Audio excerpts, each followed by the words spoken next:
শ্রীয়ান সান্ত্বনার তরফ থেকে আপনাদের সবাইকে নমস্কার। আর এখানে দেখছেন মেথি শাক। এটা আমার এক কাকিমা ওদের বাড়িতেই হয়েছিল, তো আমাকে দিয়েছিল। এই শাকগুলোর আমি যে শক্ত ডাঁটিগুলো ওগুলো বাদ দিয়ে দেবো, দিয়ে ভালোভাবে ধুয়ে নিয়ে এটাকে একটা পেস্ট বানিয়ে নেব। আজ আমি বানাবো মেথি শাকের পরোটা, কিন্তু একদমই অন্যরকমভাবে আর খুবই সহজভাবে, যেটা বানানো যেমন সোজা তেমনই খেতেও দারুণ সুস্বাদু। তাহলে দেখতে থাকুন পুরো ভিডিওটা, আশা করি আপনাদের বেশ ভালো লাগবে। আর এই রকমই নতুন নতুন ভিডিও দেখার জন্য শ্রীয়ান সান্ত্বনা সাবস্ক্রাইব করে আমাদের পাশে থাকুন। আর সাবস্ক্রাইব করার পর পাশে থাকা বেল বাটন অবশ্যই প্রেস করে রাখবেন, যাতে আমার আপলোড করা রেসিপি কিংবা ভিডিওর নোটিফিকেশনস আপনারা প্রথমেই পেয়ে যান। এখানে আমি একটা প্লেটে নিয়েছি পরিমাণ মতো নুন, চিনি, আদা বাটা, জোয়ান, হলুদ গুঁড়ো, লঙ্কা গুঁড়ো আর জিরের গুঁড়ো। আমি যতটা পরিমাণ আটা নিয়েছি সেই অনুযায়ী এই মশলাগুলো নিয়েছি। এবার পেস্ট করা মেথি শাকটা আমি এখানে দিয়ে দিলাম, আর এর মধ্যে সব মশলাগুলোই দিয়ে দেব। জোয়ানটা একটু হাতে ঘষে নিয়ে দেব। আর তারপর এর মধ্যে আমি দিয়েছি একটা গোটা সেদ্ধ করে নেওয়া আলু। আলুটা অপশনাল, আপনারা চাইলে নাও দিতে পারেন। আর তারপর আটাটা যখন মাখছিলাম তার মাঝে আমি দিয়ে নিয়েছি 1 চামচের মতো সাদা তেল আর কিছুটা কালো জিরে। দেখতে থাকুন বাকি ভিডিওটা। আজকে এই রান্নাটার জোগাড় এবং পদ্ধতি আমি বলে দিলেও রান্নাটা করতে কিন্তু মাসিমা আমাকে সাহায্য করেছেন।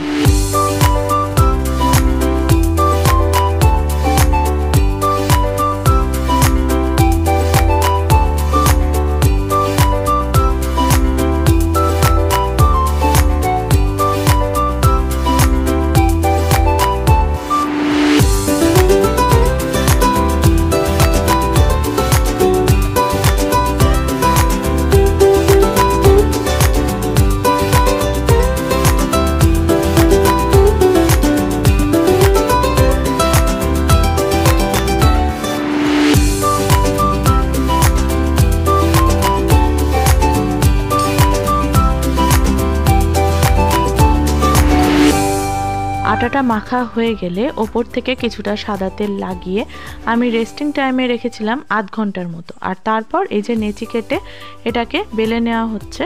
আর এই রুটিটা বেলার সময় শুকনো আটা ব্যবহার করা হয়েছে।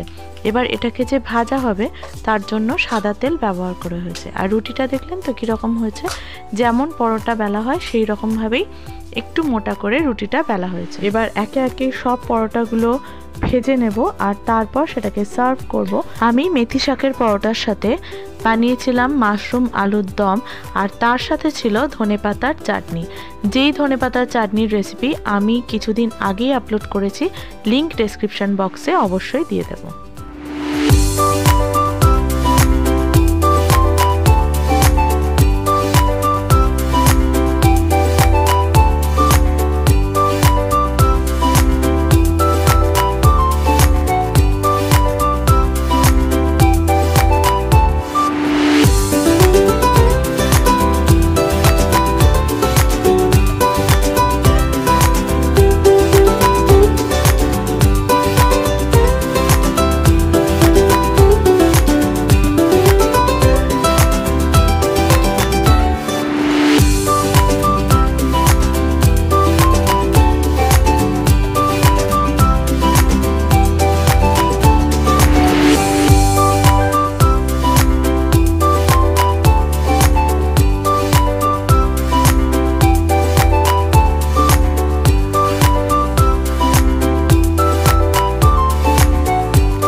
সত্যি বলতে কি, ধনেপাতার চাটনিটার সাথে এই পরোটাটা এত ভালো লাগছিল যে মাশরুম আমাদের সবার প্রিয় হওয়া সত্ত্বেও মাশরুমের কথা প্রায় ভুলেই গিয়েছিলাম। তাহলে বাড়িতে ঝটপট এই রকম সোজাভাবে মেথি শাকের পরোটা বানিয়ে ফেলুন, আর এই ঠান্ডায় ডিনারটা কিন্তু একেবারেই জমে যাবে।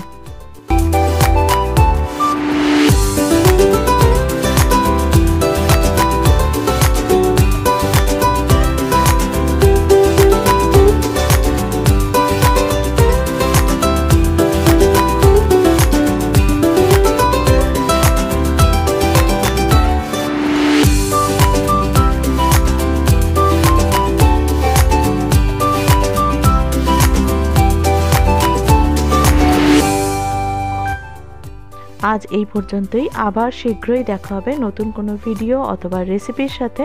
দেখতে থাকুন শ্রিয়ান সান্ত্বনা। আর হ্যাঁ, সাবস্ক্রাইব করতে কিন্তু ভুলবেন না। সাবস্ক্রাইব করার পর অবশ্যই পাশে থাকা বেল বাটনটা প্রেস করে দেবেন। ধন্যবাদ।